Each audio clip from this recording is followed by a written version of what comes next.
اليوم رح أقدم لكم كيف بنعمل طريقة القطر بطريقة صحيحة وما بسكر معنا وبضل لفترة طويلة، وفينا نستعمل هالقطر لجميع أنواع الحلويات.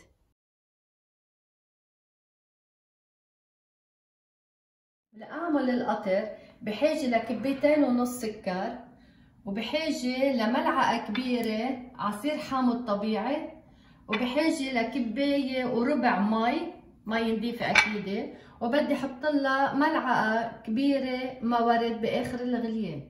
وهلا أول شي بسقط المي، الكباية وربع مي، وبولع تحت منهم على نار قوية لتسخن المي بسرعة. وهلا فوق المي بسقط السكر، ولازم احرك السكر لحتى يدوب احلى ما يضل مجمع ويحترق. وانا بعدني هلا عم بحرك المي والسكر، ما في اتركهم ليدوب السكر. هون بلش عندي القطر يغلي، بدي انتبه ما يفور على النار. وهلا هون بلش القطر يعلى، بنتبه ما يفور على النار. اذا بده يعلى اكثر لازم اقب الطنجره هيك عن النار لحتى يرجع يهبط، برجع بوطيها. ولما صار له 3 دقايق عم بيغلي لازم سقط الحامض وبحرك.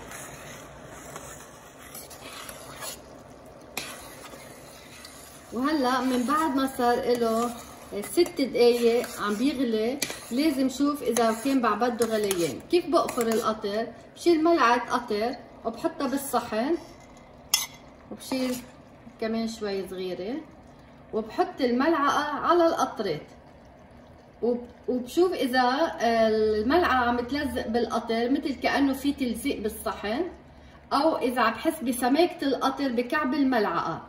انا عندي القطر هون صار سميك لاني عم بحس الملعقه عم تلزق فيهم، بحس كانه في سماكه تحت الملعقه. كمان لحتى اتاكد على اكثر بجرب مشي القطر، بخليه يكرج بالصحن. اذا لقيت الصعوبه هيك مش مثل المي معناتها كمان ما بقى بده، هيدا الشيء باكد لي انه خلص لازم اطفي تحت القطر. وهلا قبل ما اطفي بدقيقه بحط ملعقه مورد وبحركهم شي حركتين 3 وبطفي النار تحتها. وهيك كانت طريقه عمل القطر، وبليز ما تنسوا تشتركوا معي بالقناه. ميرسي كتير.